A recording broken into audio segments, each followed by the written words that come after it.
Ross! Did you go into work on your day off again? Man, you gotta be kidding me. Are the wages at your crummy factory job really that bad? So you gotta keep going in when you should be at home chilling? Sucks to be you. I, on the other hand, am a manager at a world-famous major company, respected and admired by all. I'm so grateful I went to college. Best decision of my life! It's a weird feeling to be so far ahead of my big brother in life, but I guess you get out what you put in, huh? If we're honest, you were basically screwed the moment you decided not to go to college. I mean, who does that these days? Yep, it's factory life for you, now and forever. Hi, Eric. I see you're being as unpleasant as humanly possible, just like always. You don't mince your words, huh? Things are crazy busy right now because we're going through the busiest period of the year. And that's the only reason I came in on my day off. Nothing to do with needing the money. I wanted to help. We may be a small-town factory, but things have been going really well ever since we landed the patent on those new medical devices. Our brand's becoming more well-known by the day. My salary's not exactly shabby. I see! Anyway, where do you think the money to put you through college came from in the first place? You think it fell from the sky? I thought it came from the insurance money from when Mom and Dad died in the car accident. How many times are you gonna ask me the same crap? Until you understand it, which sadly seems like it could take a while. How many times do I have to tell you the payout from the crash wasn't that big?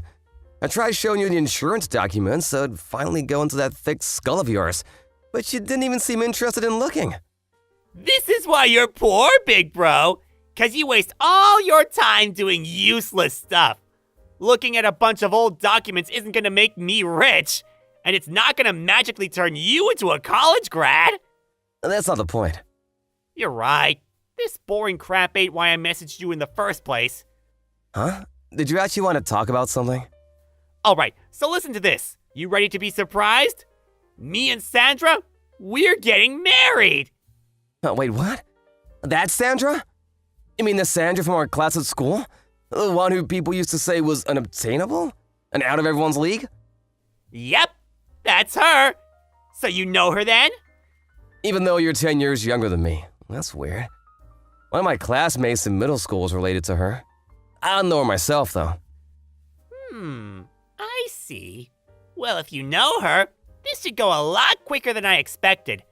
Did you know that her family are the biggest landowners in town, and how it's basically said that they run the place? I had heard rumors. You know how things get around. I heard that her dad's the head of the family right now. But his health isn't what it used to be, so either Sandra, or whoever Sandra marries, is set to inherit the position and take over as Don. Is that right? Bingo! I managed to bag myself the daughter of the most powerful family in town. That's why I'm cutting you out of my life. Excuse me? I'm confused. How are we getting from A to B here? What? Think about it. Can you imagine how embarrassing it's gonna be for me to explain to my rich new family that my big brother doesn't even have a college degree? Embarrassing? Living in poverty and destitution with you was also a big factor in my decision. I've been desperate to get away from all this, and away from you, for a long time now. That's why, as soon as I landed my job, I moved out and got my own place, alone. I just had to get some distance between us before I cracked up. Living in poverty and destitution? Come on, Eric, that's not fair. Look, I know the period just after Mom and Dad died was rough, but things got better after that. I did my best to give you everything you needed. Nope! You're missing the point. I'm talking about way before that.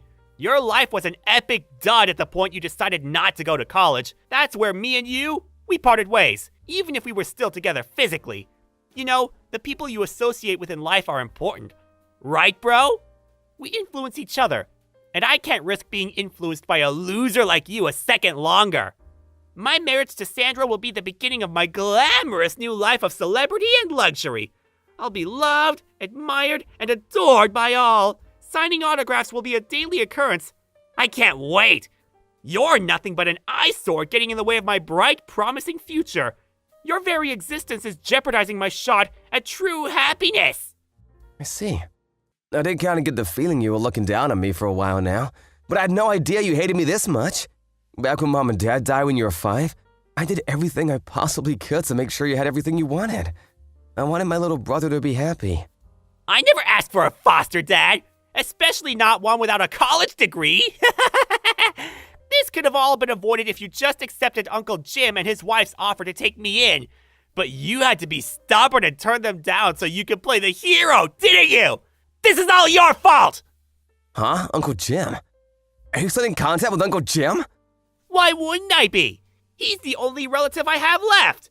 You make a big song and dance of being the one who got me through school and into college, but in reality, it was thanks to Dad's insurance money, wasn't it? And who told me all about that money? Uncle Jim. Huh? Is that why you believed everything he said and wouldn't even hear out what I had to say? I told you to stop speaking to him, Eric. All he's ever done is fill your head with convenient lies so he could manipulate you in his own ends when you grew up. How could you see what he's doing? That's why I refused his offer of taking you in. It was never about caring about you or wanting what was best for you. He's a greedy man whose only goal in life is lining his own pockets. You can say whatever you want. Pretty convenient how he's not here to defend himself, isn't it? It ain't gonna work with me, so you may as well stop wasting your breath. I see. There was one more thing I wanted to discuss with you about where we go from here. But if you won't listen to a word I've got to say, it's probably a waste of time. Thank God, you understand. It's not just me who thinks so. Uncle Jim said that I'd be better off if I ignored 99.999% of what you said to me, because apparently you're a pathological liar. Now I'm set to marry into major wealth. I have literally zero need for you. So I figure I can finally cut you out of my life for good, like I've been wanting to do for a heckin' long time. Fine, I get it. Goodbye. Disappear from my life forever, you poverty-stricken loser!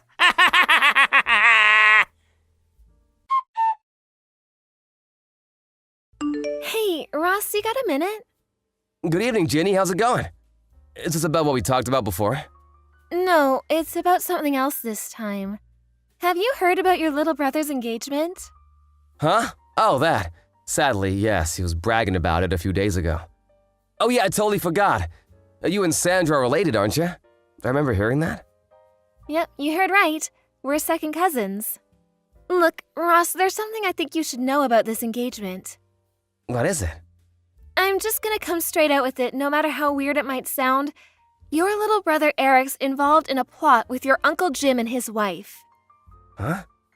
I happened to see Eric drinking with his friends at a local bar. I think he's a regular there. I've seen him a few times before, too, if I'm not mistaken. Anyways, it seemed like he was celebrating something, and he got blind drunk. I don't make a habit of eavesdropping on people, but he was so loud I couldn't help it. He said some things. I want to tell you everything, but I'd rather do it in person. Can we schedule a meet sometime? You're free tomorrow afternoon? Yeah, it's my day off tomorrow. I'll leave the time and place to you. All right, thanks, Ross. I'll message you tonight with the details as soon as I've decided on somewhere. Got it.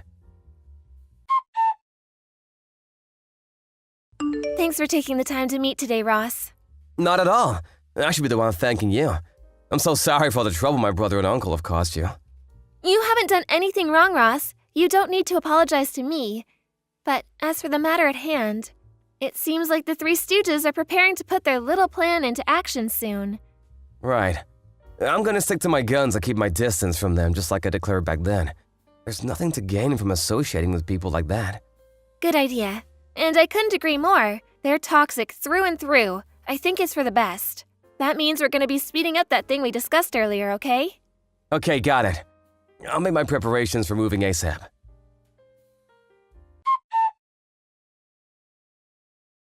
Ross!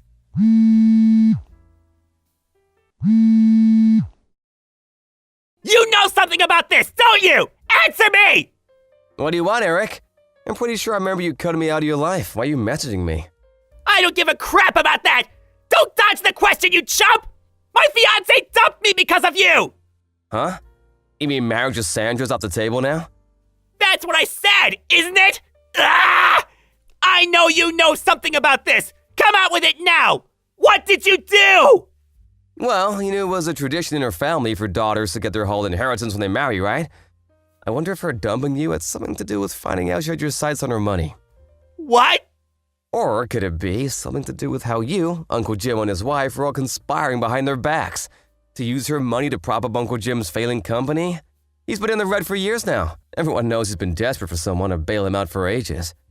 You realized from an early stage that if you could just worm your way into Sandra's family line of succession like the honorless slug you are, you'd have a shot at that money, right? Wait, how did you? They all seem pretty likely candidates as to why you're all alone. What do you think? What do I think? I think you're gonna pay for this, you big idiot! Ah! Anyway, Sandra was gonna be my wife! What the hell does what I was gonna do with her money have to do with anyone else?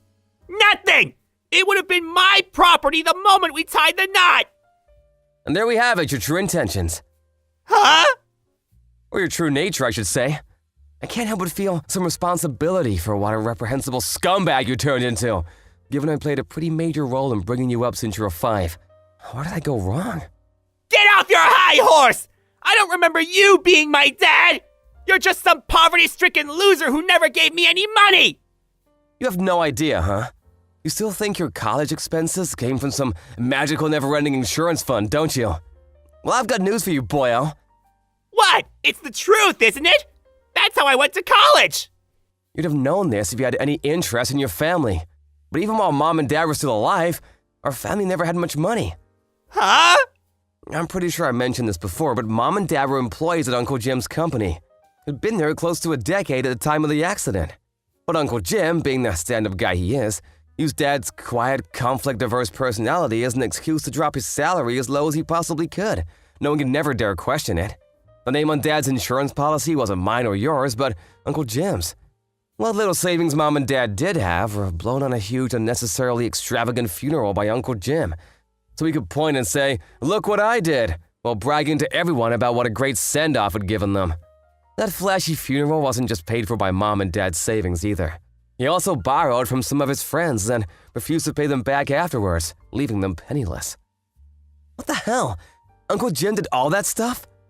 If I was older and knew more about the world back then, I would have done whatever I could to stop him. But I was a middle school kid who just lost his parents in a horrific accident. I could barely even process what was going on, so I was in no position to do anything about him. He took everything. Insurance money, Mom and Dad's savings, and even stole from his friends. Uncle Jim did that? That's not even the last of it.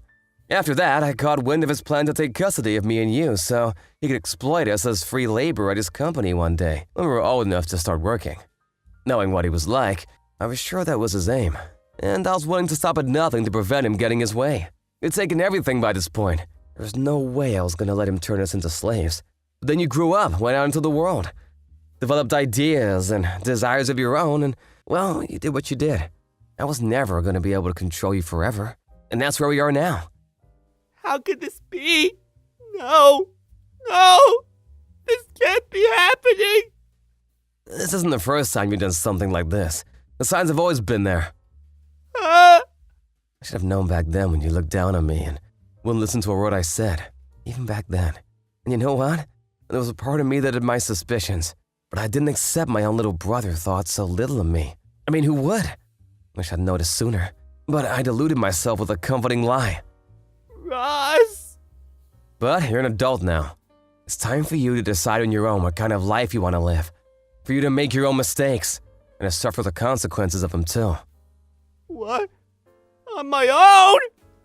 I won't be there to get you out of trouble anymore, Eric. Ross! No! Please!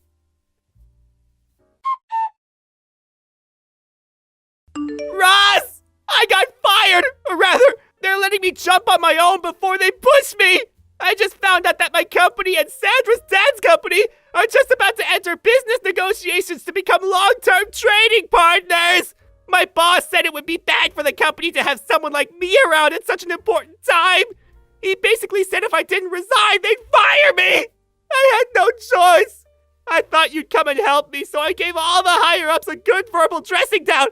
I really gave him one form, then slammed my resignation papers down on the desk. But, Ross, where did you go? When I asked Mavis, the next door neighbor, she said she saw you packing your things into a moving van over a week ago. She said you also resigned from the factory in town a few months ago. Like, what the hell? Is it true? You never told me that. Ross, please, I'm begging you. Where did you go? Please respond. Help me. My situation is desperate. I'll do anything. Ross! After everything that had happened, I decided it would be best for me and my little brother Eric to live apart and lead separate lives. By the way, while all of this had been going on, Ginny invited me to work at the company she and her friends from college had launched together. And with that, I switched jobs and became the head of their Seattle branch, where I played a major supporting role for Ginny. I'm super grateful for her. And honestly, she couldn't have invited me at a better time. I get reports on my brother from my old friends who still live in town from time to time. Apparently, things aren't going so well for him anymore. Last I heard, he was left with no choice but to move in with his Uncle Jim, whose true nature he was now fully aware of, and his wife in their cramped one-bedroom apartment. But Uncle Jim, being Uncle Jim, he was up to his ears in debt after his company finally went bankrupt of years of teetering on the edge. As anyone could have predicted, my little brother Eric was forced to clean up the mess by taking on the debt repayments. How does he come up with the money, you ask? By working 4 jobs, wow! Not only that, but he also owes Sandra a hefty sum in compensation for the attempted inheritance fraud they tried to pull. So he's engaged in the struggle of his life with no light at the end of the tunnel. Do I feel sorry for him? Not one bit. Actions have consequences, and it's time for him to face them like a man. This is the life he chose. As for me, my efforts to forge out a new life for myself are well underway, and I plan to apply forethought and moderation in all things. I'll never be an Eric, and you shouldn't either. Thank you for watching. Please subscribe and hit the like button. See you next time.